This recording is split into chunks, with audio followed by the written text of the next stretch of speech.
ایک مرتبہ حضرت عمر رضی اللہ تعالی عنہ مدینہ منورہ کی ایک گلی سے گزر رہے تھے۔ آپ نے ایک نوجوان کو دیکھا جو کپڑوں کے نیچے ایک بوتل چھپائے چلا آ رہا تھا۔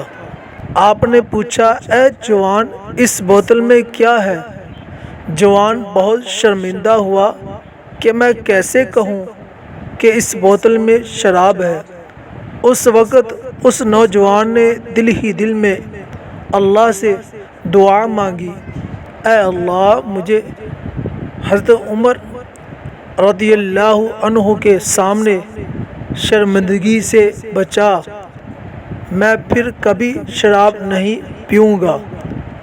جوان نے حضرت عمر کو جواب دیا، اے امیر المومنین، یہ سرکہ ہے۔ آپ نے فرمایا، مجھے دکھاؤ۔ چنانچہ آپ نے دیکھا تو واقعی سرکہ تھا۔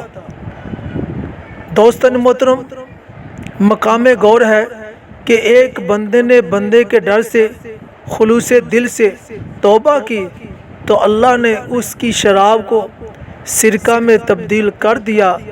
اسی طرح اگر کوئی گناہ گار اپنے گناہوں پر شرمندہ ہو کر توبہ کر لیتا ہے تو اللہ تعالی اس کی نافرمانیوں کو نیکیوں میں تبدیل کر دیتا ہے، جیسا کہ اس جوان کے معاملے میں ہوا جو اپنی برائیاں اپنے دفتر میں لکھ لیتا تھا۔